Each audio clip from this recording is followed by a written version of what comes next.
Okay, good afternoon, everybody.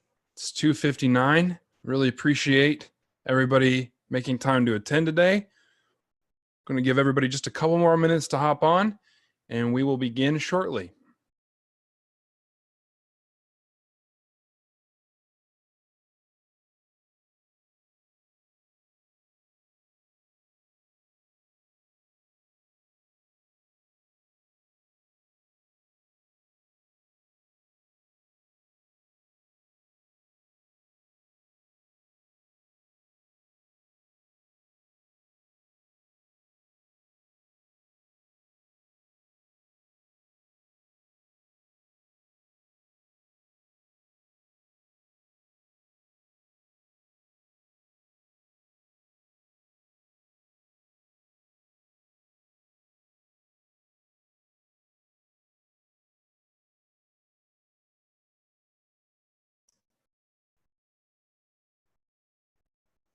Good afternoon, everybody. Really appreciate you joining us today. We're going to give everybody just one more minute to hop on, and we'll get started real shortly here.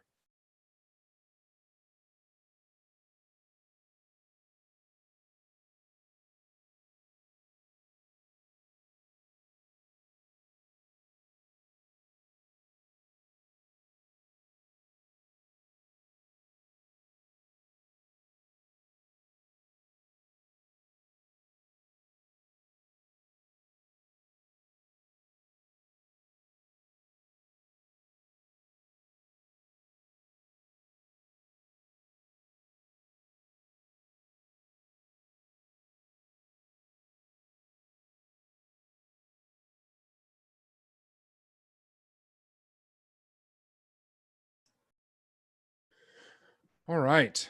Good afternoon, everybody. It's 3:01. We're going to go ahead and get started. Thank you for joining us today for this NASPO webinar, Small Business Crisis Response, a discussion with the KYPTAC. As we begin, we have a few housekeeping notes.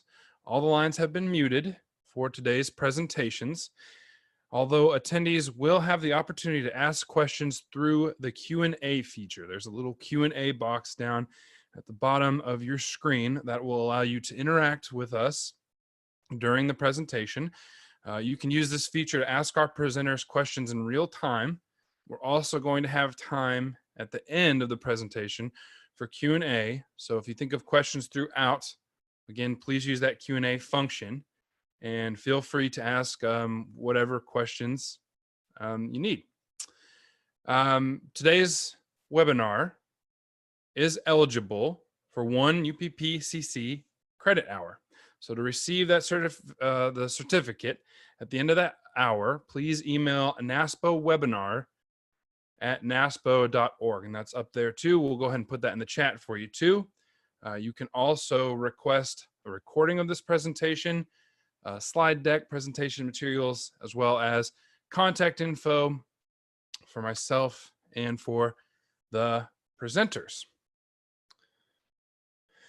At the conclusion of today's webinar, you will be asked to complete a very short survey. It's about 6 questions.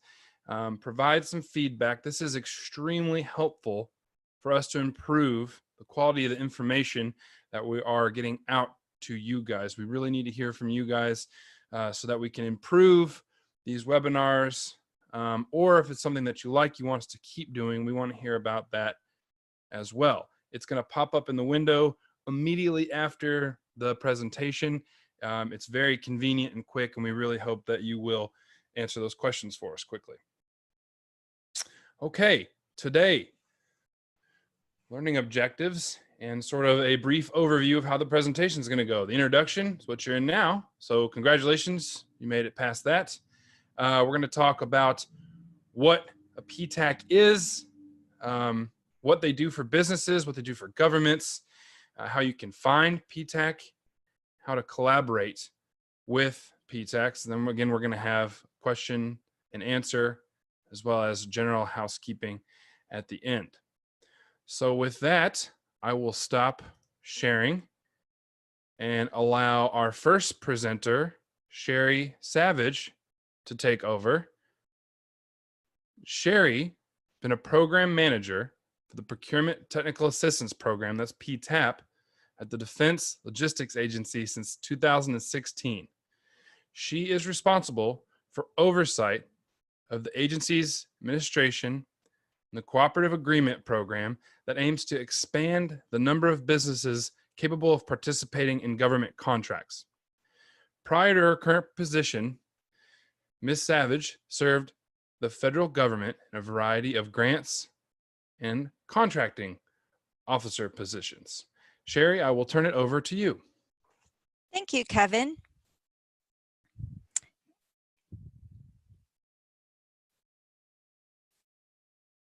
My chart is not switching. There we go. Today, I'm going to give you a strategic overview of the Procurement Technical Assistance Program. I'm going to show you where you can find a PTAC all throughout the U.S. and what kind of services you can expect from PTACs in general. I'm going to tell you why it's in their best interest to help you and how you can help them. The Procurement Technical Assistance Program was established by Congress 35 years ago to increase the number of large and small businesses that could participate in government contracts. They focused primarily on DoD contracting back then, but the program was so popular and it provided so much assistance to businesses that it was expanded in the 1990s to include all U.S. governmental agencies. So PTACs can now help with city, state, and federal government contracting. DLA's part in managing this program is to assist the PTACs in providing their education and technical support to businesses, as well as provide them payment. We award cost reimbursable cost sharing agreements, which you could think of as grants, to states, local governments, nonprofit entities, and tribal Indian tribes, Native American tribes, and no PTAC award goes to any for-profit entity so that they are not competing with businesses for government contracts. The entities that receive our awards have to pay a share of the cost of operating their PTAC. So federal government provides 60% of the funding. In most places, your average U.S. cities, but in the distressed areas, those areas with high unemployment or low income are eligible to receive 75% of the cost of their award. And since these recipients pay a share of the cost of operating their PTAC, they get some latitude in deciding what kind of services they are going to focus on. So although DLA puts out terms and conditions that requires a minimum standard of support to businesses, the recipients themselves, the PTACs, they get to decide where they want to focus their energies. So that's what Darrall at the Kentucky PTAC will tell you later exactly what the Kentucky PTAC focuses on. PTACs aren't a very lucrative proposition. Nobody's getting rich by receiving these federal government awards. The maximum share a PTAC can receive for providing service across their entire state is $1 million. PTACs can also choose to serve one or more county within their state, and we do have many PTACs that only cover a couple counties, and that's because their county government is providing the cost sharing, and so it's in their vested interest to provide their tax dollars to cover their counties. So that's why some PTACs only cover a few counties and some PTACs cover the entire state. This map shows the approximate location of our primary PTAC sites.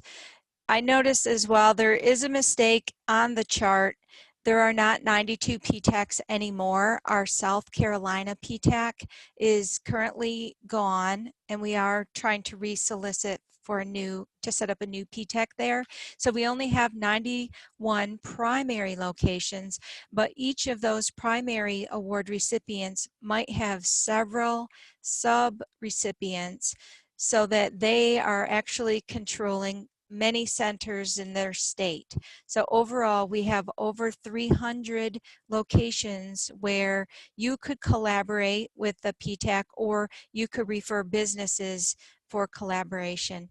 And you could see these pins are color-coded. So the red pins represent the PTACs that cover the entire state.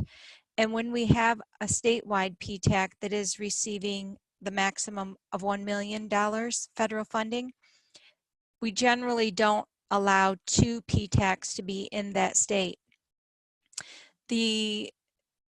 Some states you'll notice, like, please draw your attention to Montana. Montana has a statewide PTAC, and it also has an American Indian PTAC. The American Indian PTACs provide specific service to Native American owned businesses. That could be Native Hawaiian, Native Indian, and they cover a much larger region that is the Bureau of Indian Affairs regions. So if you have an American Indian or a Native Hawaiian company that wants to get some specific assistance with their government contracting, those are very good PTACs to refer them to. You will see some states have many of our smaller regional PTAC centers: California, Texas, Michigan, New York, Pennsylvania. They do not have a statewide PTAC in those states because there was no entity that wanted to operate a center covering the entire state. So instead, they have many regional offices. We like to think of the PTACs as the bridge between the buyer and supplier, because they help the buyer sell their goods to the government, and they help the government buy those goods from the buyer. So we think of them as the bridging the gap. PTACs provide, this is the generic list of the services that we expect from all PTACs, and it is all government contracting related. So we expect them to help with contracts with DoD, with other federal agencies, as well as with state and local governments. And we really appreciate when PTACs help with those state and local government contracts, because many times those are smaller dollar value and less complicated, because perhaps their delivery is closer to their home location, so there's not as much difficulty and complexity when they're doing the state and local government contracts. So the businesses gain some experience at a smaller scale with lower risk before they take on a DoD contract that's high risk, maybe very large dollar value. So it works very well for the PTACs to be involved right at the smallest, maybe your government purchase card level with your state contracts. The PTACs help the businesses by identifying prime and subcontracting opportunities. Many of them subscribe to data mining software, so they are tuned in to which primes contracts are due for renewal. They can advise the businesses about those primes processes, maybe the application process to become a sub to a certain prime. The PTACs are experts on the procedures and the requirements, clauses, regulations. They can help businesses with procurement registration systems or payment systems. I'm not certain if every state has a different payment system, but I am sure that there is a lot of variety there. So if you were to partner with your PTAC, you could teach them about your procurement requirements, and then they can amplify your message out through your business community. The PTACs will sit with the businesses and help them prepare the bids and proposals. They cannot help the business with pricing, but they are experts at detecting whether or not the business has met all the requirements. They understand the terms and conditions, and they understand how important it is to make sure that they have met every single requirement that's included in the solicitations. And so they'll provide another set of eyes to help the business make sure that they cross all their T's and dot their I's. PTACs host many events, and they facilitate introductions and provide collaboration opportunities with government to business, business to business. Just in general, they are really great event hosts, and they facilitate those introductions that are so important to conducting business. I see I have a question. Someone asks if PTACs track the dollars awarded to the businesses they assist. I'm so glad you asked that question. We absolutely do, and I'm going to touch upon that on the later chart. PTACs also host events across state lines by collaborating with other PTACs and with government agencies.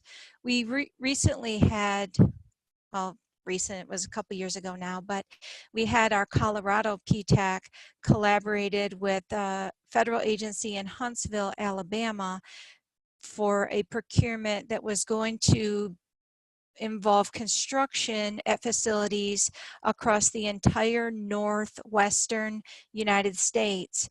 And the PTAC collaborated with many PTACs in the Northwest, and the contracting staff from the Huntsville agency simply flew into the Colorado PTAC's location, and they live streamed a pre-solicitation conference to all those states, to all those sub-locations within those states. So they were able to interest 200 new small businesses in participating in their procurement and the very, very minimal cost to the government. Other ways the PTACs can partner with the government is they have a grassroots knowledge of your local small businesses. They can collaborate with you for outreach. They can team with you for very specific assistance. For example, the live stream pre-solicitation conference I just mentioned, they could host events for you to conduct matchmaking. They are really spinning up on cybersecurity because DoD is undertaking a very large initiative to get all of our vendors cyber secure. So almost anything that is contracting related that you want your businesses to know, you can collaborate with your PTAC to bring that information to your industrial base. PTACs do have some prohibited activities. Because they are not for-profit entities, they are prohibited from earning profit. They also can't charge the clients for any of the counseling. They are allowed to recoup the costs for providing food at events, and they are allowed to recoup the costs of providing facilities. So the federal government will reimburse them for those items, but otherwise everything that they do for businesses is at no cost. PTACs are not allowed to represent specific businesses to the government. So for example, they could not act on the behalf of any one of your clients to, for example, reach out to you for a debriefing on one of your procurements. The PTAC is allowed to accompany a client or be on the phone with the client, but the PTAC is not a representative of any specific business. PTACs are also prohibited from performing any task that doesn't contribute to the business's ability to perform on government contracts. So sometimes, because PTACs are experts in these contracting related processes, the government agencies ask the PTAC to come train the government employees. And the way that we work around that so that we can satisfy the government as well as live within our statutory limitations is we have the PTACs host training for their business community, and they invite their government partners in to receive the training at the same time as their business. PTACs are not allowed to counsel on general business type topics such as how to hire employees or how to get a loan to finance my business. They are strictly limited to counseling on government contracting related topics such as processes, points of contact, clauses, laws, anything that the business would need to, specifically to participate in your contract. We have another question asking if PTACs assist small businesses with bidding on NASPO cooperative type contracts. I am not familiar with NASPO type cooperative contracts, so I'll revisit that one at the end in the Q&A, and hopefully Kevin can bring me up to speed, or possibly Darrell knows enough about that topic to be able to answer your question. But thank you for your question. Absolutely. Yeah, and we can get somebody, this is Kevin, we can get somebody from NASPO Value Point in touch with the person who asked that question also, if we can't answer it during the webinar. Sherry, we do have one other question before you continue. It was in the chat box. Mr. McCrossan from Texas would like to know, are there size restrictions to the business, are there size restrictions to the businesses assisted by PTACs? And are there any instances of PTACs charging fees to bidders? There are no size restrictions for businesses to receive assistance from a PTAC. Generally, large businesses want different kinds of support from a PTAC than the small businesses. Small businesses generally want the kind of things that I've already talked about in this briefing. The large businesses usually want help training their subcontractors, and they want help finding subcontractors to meet certain socioeconomic categories that usually the government requires the prime to issue a certain amount of their contract price to different socioeconomic categories of subcontractors. So the primes use their PTACs the same as the government can use their PTACs. PTACs host events collaboratively with a large prime, and during those type of events, usually the prime will have their employees on hand to teach the businesses what is expected of a prime what is expected of one of their subs. And just to give you an example, we have one of our PTACs, it has such tight collaboration with one of the very large defense contractors that the defense contractor has given the PTAC space inside their production facility. So the PTAC office space, one of them, is located in the prime's offices, and then that PTAC is very readily available to counsel those subcontracts with all of their issues. And what was the second part of the question? Is there a limitation to the business size? And what was the other question? Yes, the other part of the question is, are there any instances of PTACs charging fees to bidders? Yes. In the past, this wasn't prohibited, and so PTACs did charge varying expenses to their bidders. And when we realized what was happening, that's when we changed the terms and conditions so that it's prohibited practice now.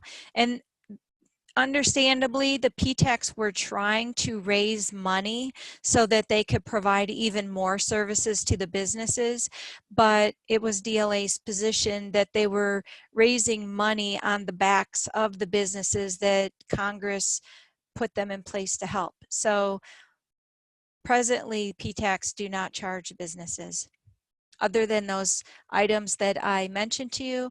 And additionally, if a business wants to receive a customized report from their PTAC on its very comprehensive type report, the PTAC can charge for that optional reporting service because the PTACs do pay for that subscription.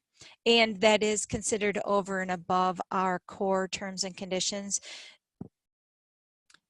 The screen that you're looking at right now is our quarterly performance report. And this is a report that every PTAC has to complete and submit to us every quarter. So every 3 months, they populate these blocks and send it to us. And the most important blocks that I want to draw your attention to are the counseling time block, the participated events block, and the contract awards block. The counseling time represents the number of hours that the PTAC has spent in one-on-one counseling with a specific business. So this doesn't include sending out emails or sending newsletters or hosting webinars. This includes one-on-one dialogue with a business.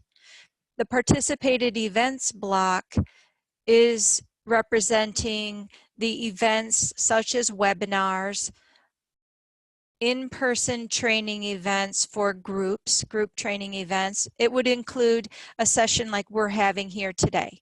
And the criteria for a PTAC to report it is that they have to have involvement in the event. They couldn't, for example, just show a YouTube video and count it as a PTAC hosted event. The other block I want to draw your attention to is number 15. If you can see that tiny print on the form, it's contract awards by state and local governments. And that's the block where PTACs can report the number of contracts that their clients received from state and local. We don't receive the information to any greater degree of detail than what you see here. If you wanted to know specifically what your local PTAC's clients were receiving from state and local governments, I think that would be something that you could engage with your PTAC and ask them for. I'm not positive that they would have it because their tracking database is collecting data to populate this particular form. Although I know many of them do have stakeholders within the state and county governments, so they very well could be collecting that data. And Darrell can weigh in on whether or not he's a program manager, so he would know what exact data his database is collecting. But that would be something that you could ask your local PTAC to provide for you. Now, the categories that are asterisk have the asterisk: new client, counseling time, and participated event. Those are blocks that we negotiate with the PTAC and they become part of their award. So we actively negotiate with them to make sure that they are meeting our expectation for the quantity of work that they're doing, and we assess the new client statistics reported to us so that we can see if new people are coming to their PTAC or if perhaps it's stale for some reason or another. How you can help your PTAC help businesses and help you. It would be really great if your teams would share information with your PTACs. When the PTAC is able to provide forecasts and procedural information to industry, it adds to the value that the PTACs are providing, and it spreads your message out to the industry and ultimately should make your job easier as your client or your businesses are of a higher quality and are able to comply with your needs on the first try. I see I have another question. How does one find out if our own office is the PTAC or who is the PTAC in our state? I'm going to give you the link to the DLA PTAC locator on the last page in my chart deck. And Darrell has listed another way for you to find that information. But the simplest way is to Google PTAC. Just Google PTAC and your state name, and it will very likely populate your PTAC location or locations. I have another question from Mr. Pennington. I was the director, chairman of the Colorado PTAC Board of Directors. When we referred clients to other state PTACs, we found there was a variation among PTACs in terms of client satisfaction. That is true. I would agree. Do you share any of the performance metrics among PTACs? Some, yes, some we do. At the time I was involved, ending in 2016, performance data wasn't shared. The performance data that we share with PTACs is the compiled statistics of how many counseling hours and how many events the PTACs have provided, and the total cost that those services cost. So we calculate a cost per counseling hour so that we can assess whether or not the PTACs are operating efficiently across the board. But absolutely, there is some variation in the way PTACs operate, and consequently, there's variation in the satisfaction. There's also a large variety in expectations. So on my next chart, I think in a future chart, I will share with you a little bit more about that.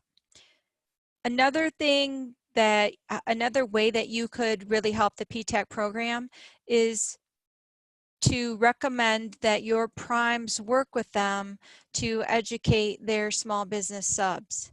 So anytime you can reach out and collaborate with the PTAC and share your information, whether it be training the PTACs on your processes, what are the trends that you're seeing in your solicitations? Maybe the PTACs can help your businesses populate a form correctly. Maybe it's as simple as they're not filling out safety forms the way that you need them filled out, and you can collaborate with your PTAC to have an event to provide that training to businesses. And here is the DLA Small Business PTAP. We're part of the DLA Small Business Programs. It's not an indication that PTACs are for small businesses, but we are part of the Office of Small Business Programs.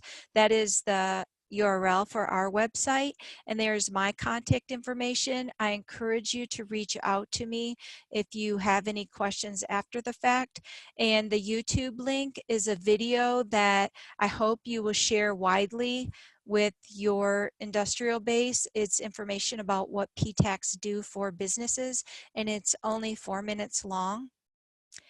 So I'm going to pass this over to you, Darrell, and Darrell is going to give you the tactical view of what a PTAC can do.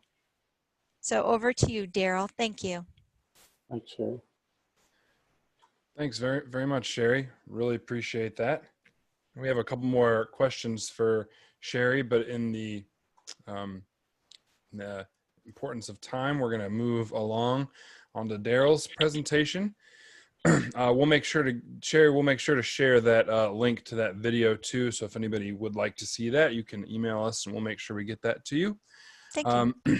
Darrall Henderson, Ph.D., is the state director of the Kentucky Procurement Technical Assistance Program. That's PTAP. He has years of experience in leadership and business, ranging from the boardrooms to operations throughout the world, and is passionate about helping Kentucky businesses grow. Prior to taking over the state director for the Kentucky PTAC, Darrall worked in information systems and as a consultant, which is a consultant firm that provides strategic planning, enterprise resource planning, and change management advice for small and medium-sized companies. Darrall? Thanks, Kevin, and thank you, Sherry, for the intro. I'm going to attempt to give everybody a tactical view of what the PTAC does in the state and how we coordinate with Sherry at a national level with other PTACs around the country to not only share clients, but share information and also host collaborative events amongst us. Because at the end of the day, what we want to do is get more small business, well, not even more small, but we want more businesses competing in the government domain to provide the government, state, federal, local, with a more robust supply chain. And so any way we can do that, we're going to share clients, we're going to share primes, we're going to share resource partners and get that word out. So my presentation today, I'm going to cover a few things, mostly focusing on how we operate in Kentucky, but what you'll probably find is we're very similar to other states. As Sherry mentioned, we are a statewide program. So I'm headquartered in Lexington, which is kind of in the bluegrass area in the center of the state, but I have counselors throughout the state, and we cover all 120 counties in the state of Kentucky, which is very similar to other state programs. There's a couple interesting questions coming up about how we partner with our state or with local government to fund the PTAC, and if I don't get to that, please remind me in the Q&A, but I'll get to that in a slide in a second. But what I want to do is kind of give you an idea of how we operate, what we do, at least in our program, which is going to be similar to your state, who the stakeholders are in terms of who we service. We don't necessarily just service businesses. Like Sherry said, we will service our resource partners, which include you, the procurement professionals that are looking for lower risk solutions to your supply chain needs. And then a little bit, if we have time, talking about how we've helped some of our businesses pivot in this disaster. I mean, COVID-19 is a pandemic of unprecedented proportions, but we also help in disasters such as flooding, hurricane season, fires, anything you can think of.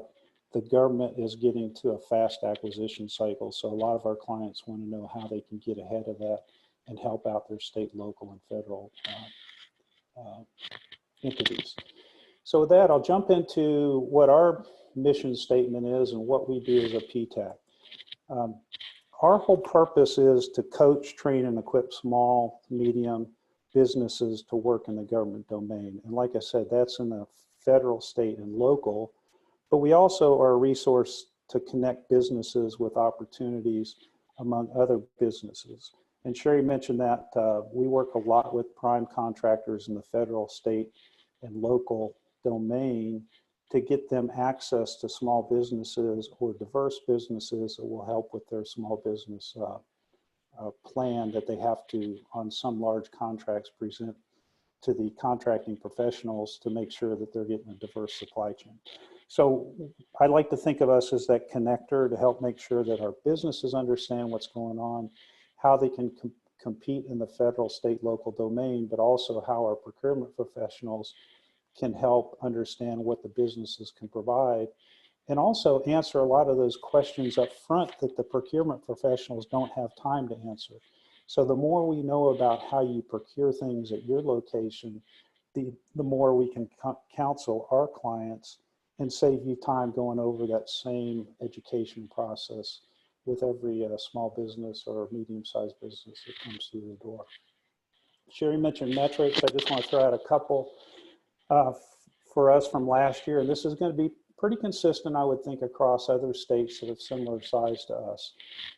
We do one-on-one counseling. That's our bread and butter. And I really push my counselors to reach out on the phone, get on some kind of a platform technology-wise, or go face-to-face to get to know our clients, because if we know what our clients do, we can better support you as a procurement professional when you're looking for a resource partner or a client to fill some gap that you have in your acquisition strategy. So currently, we're actually this year, this is last year's slide, but we run about 840 active clients. We're up to about 940 now.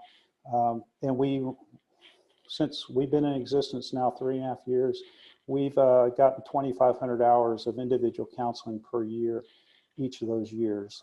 And training events, we conducted 120 live training events, either webinars, seminars, or matchmaking sessions, or even conferences where we've set that up so that we can have networking events for our clients, procurement professionals, and prime contractors. So one of the things we do is help businesses understand what the government domain market looks like, and we'll help them research so they can figure out, A, if they even want to get into that. Some just don't have the wherewithal or desire to get into government, but oftentimes once they understand how the government works, they'd like to get into that and provide their services or supplies. So we'll help them look and work on a strategy that fits their capability so that they're not wasting their time. So I like to tell people we kind of meet clients where they are and help them meet the government where the government needs them to be.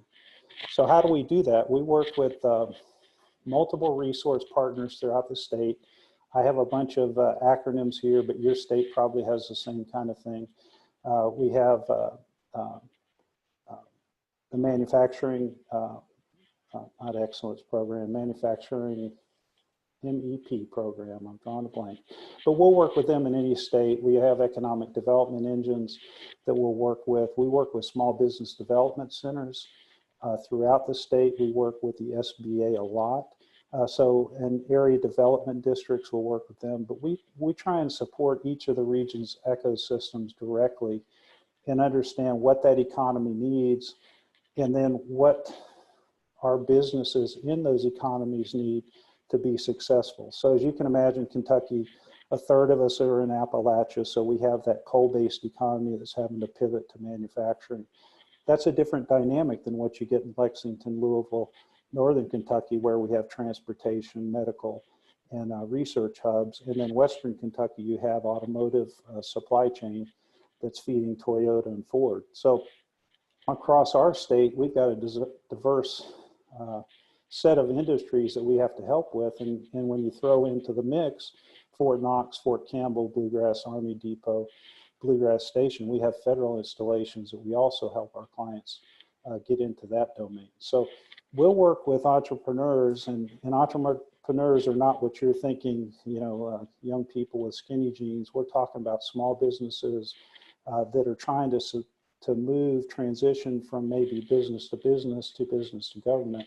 We'll help them understand what that marketplace looks like. We'll help them understand what state procurement folks are looking at, maybe federal or local.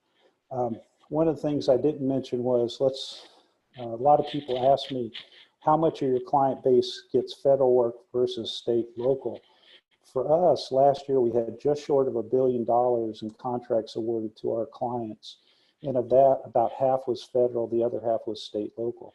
And for us, a lot of that state and local work is construction, earth moving, things like that, because the transportation cabinet has the responsibility, at least in Kentucky, for maintaining highways, bridges, dams, and things like that.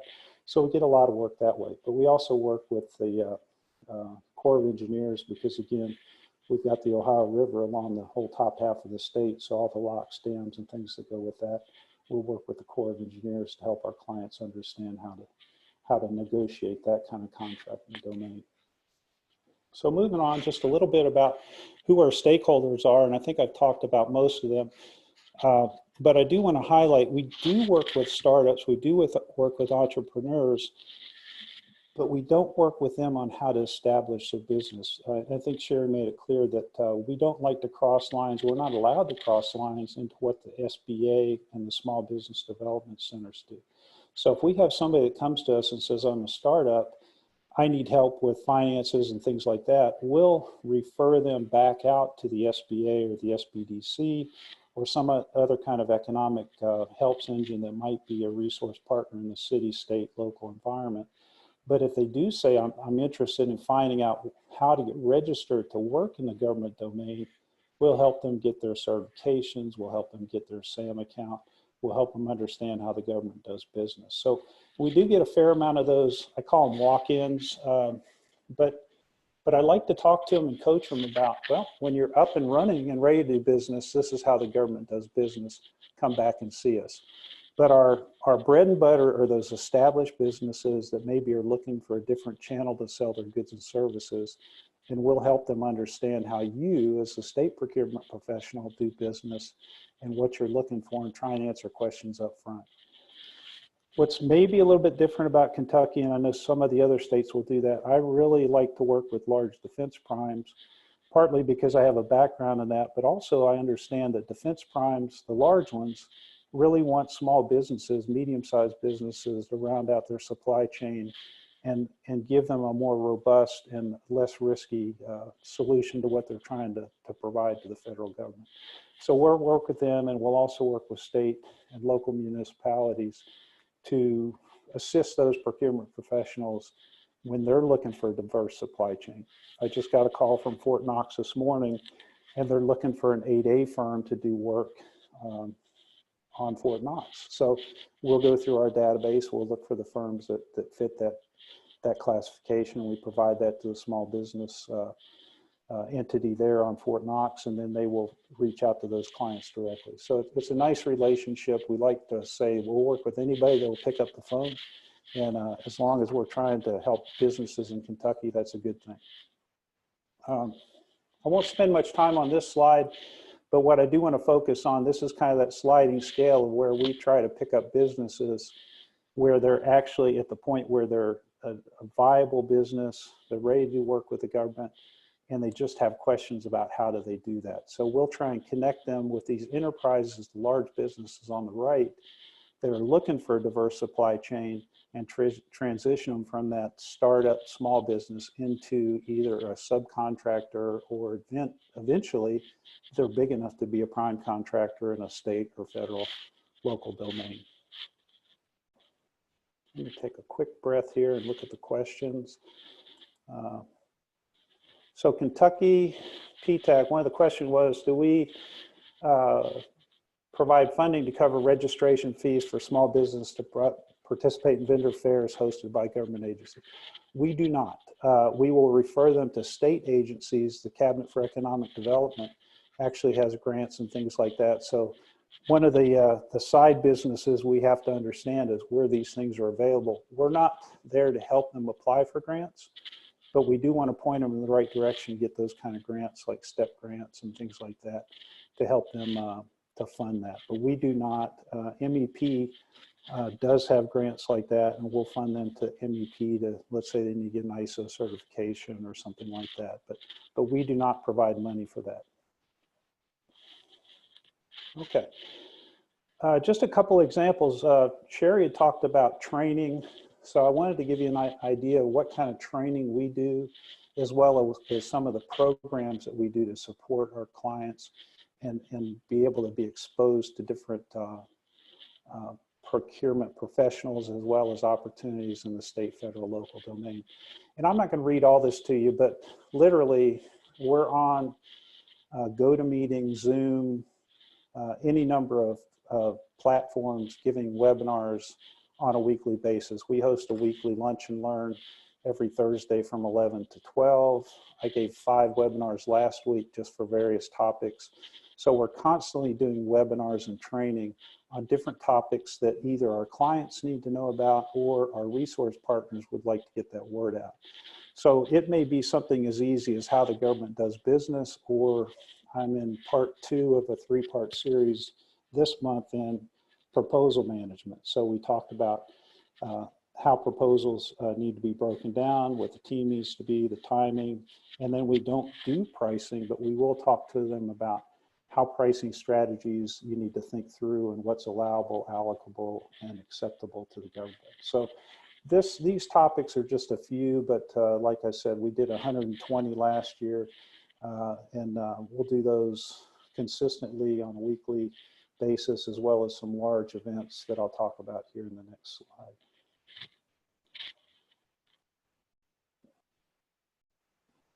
Okay, I'm taking a second to look at the chat just to make sure. Yes, we'll talk about the CV-19, how we changed our business strategy a little bit in just a second. So here are a couple events and things we've done to connect our businesses with procurement professionals. And I won't read all of them, but as you can imagine, being a state with a big river, the Ohio River, we work closely with the Huntington and the Louisville U.S. Army Corps of Engineers office to get forecast open houses for our clients to come in and be exposed to what those districts are looking for. We work a lot with the Tennessee PTAC because they have a big border with us, and we'll do events together. Our last one was we brought the Veterans Administration procurement folks in at a national level and hosted a half-a-day event to where they talked about, the VA talked about how they do procurement with a panel of experts and several presentations, and the rest of the day was our clients able to access those procurement professionals and talk to them about what their pain points were and then how we could supply or support those gaps. We are a hub zone pilot program, so we work with the SBA, and I won't say fast track, but we're able to really reduce the time it takes to get a hub zone certification from months to weeks if the client's willing to do their homework. And we've done things like host Navy days, any number of things. But most really, on an annual basis, we bring in the 5 large, now the 4 large defense primes into the state for Aerospace Day and expose them to our client base. And most recently, we brought one prime in with all their subcontracting professionals to talk to 60 of our clients in a day about how to actually get into their supply chain. So we're building those connections over the last 3 years, and it seems to be paying dividends now. So the question was, how have we been pivoting for the COVID-19? Really, the biggest thing for us is the sense of urgency. And like I said, this is it's an unprecedented disaster. I don't want to minimize it, but in a lot of ways, the same problems we have when we have a hurricane, floods, fires, are what's going on with this COVID-19. So we've enhanced our education. We're trying to reach out to our resource partners who are trying to get these PPE in particular, protective equipment. We're trying to link them up with our clients that are able to pivot their manufacturing and provide that equipment locally so that we're not tied to a national supply chain. We've also enhanced our contacts within the state and local links so they can get materials right away, and we're providing that conduit or that connection point where these folks will call the PTAC and say, look, I need somebody that can do 3D printing because I'm trying to do face masks or I'm trying to do shields. Do you have a client that can do that? And so we'll connect them up as well as connect clients to clients. So if we've got one can do the 3D printing, the other can do the fastening, we'll put them together. And also we worked with our other partners to help our clients keep their lines open so they know what those social distancing requirements are to have a safe production facility. And then last thing I'll talk to about training is we do work with Defense Acquisition University, and this is to Sherry's credit. She kind of negotiated this to get our people and your people access to continuing education on the federal side. So again, these slides will be, this is kind of an eye chart, but this is an opportunity for us as PTAC employees and counselors to get a higher level of education as well as get more information out to you, our resource partners. And the last thing I'll leave you with, and then we'll get to questions, is how do you engage your PTAC? Probably the best thing to do is Sherry gave you the DLA link. If you look at the bottom of my slide in the middle, APTAC, the Association of Procurement Technical Assistance Centers, is our national organization that actually has a little interactive map. So if you go to that aptac-us.org, you'll get to this Find a PTAC, and you can literally click on the states, and it will bring up the points of contact for most, if not all, of the PTACs. So how can you engage? You can engage directly by calling your PTAC. We love talking to procurement professionals because it makes our life easier. You can participate in open houses. We'd love to get our clients to your forecast. you can talk to us about training that would help you. Let's say you're unveiling a new procurement website and you need to get the word out to people how to navigate it. We're happy to do webinars and walk our clients on through how to use that. Also, if you're looking for access to supplier diversity, call us. If you need a minority business enterprise or you're not meeting your goals with women-owned businesses or veteran-owned businesses, give us a yell, because of my 900 plus clients that are by definition active, we really have 1,400 total, but 900 of them are what I call active. We've got a pretty robust database of different types of businesses you may be looking at to satisfy goals either in your municipality or the state. So again, our goal is to increase the pool of quality suppliers and to make your job easier so that you can procure things that are low risk, a reasonable price, and can be delivered to you on time. So with that, I'll turn it back over to Kevin, and then we'll try and answer some of these questions between myself and Sherry. Sure. Thank you very much. And we do have about 5 minutes left. So Sherry and Darrell, we do have some questions left in the Q&A box, so we'll address those first. And Sheila, I believe we addressed the COVID, how has COVID-19 changed the business strategy, but does anybody want to speak a little bit more to that? This is Sherry. I can say one big area that Darrell didn't touch upon, probably because it was so seamless, but the PTACs predominantly stopped providing in-person service, but they are all providing virtual counseling, just the same topics that they would have done before, but now they're doing everything virtually with almost no lost time. Yeah, and I'll echo that. We kind of saw it coming, so we did a test case with all of my counselors. I just told them work from home because they were schools were going to close, and we did a couple run-ups to that. And then when the governor actually shut down the state, didn't shut it down, but enforced social distancing, we just pivoted to GoToMeeting and Zoom and other platforms to get the word out. Many of our PTACs are hosted by universities, and the universities have closed, but their PTACs remain open and providing services as they always have to the businesses using email, Zoom, GoToMeeting. Yep. Yeah, right. Like many of us are. So Richard Pennington again, and he said you may have answered this, but do either of you want to speak a little bit more to Central Procurement Office and how they can best leverage your capabilities? Sure. I can grab that, Sherry, if you don't mind. Sure. It depends on, so we work with either the state or in our case, the universities or the, I'll use an example of our community technical colleges. We try and work with their central procurement. And again, most of the central procurements, they do large purchases, but they might divest that procurement strategy down to their local entities, either through credit cards or thresholds they might have for purchasing authority. So we like to start at the central, and then if the central wants to push us down to do training, to work with their local entities, we'll do that. But again, I don't like to step on toes, so I start with the central folks first, ask them what their pain points are, and then we work with them with the best engagement strategy to get to their local offices. And Darrell, I want to add from the federal level, I work in an office that is predominantly staffed with small business specialists.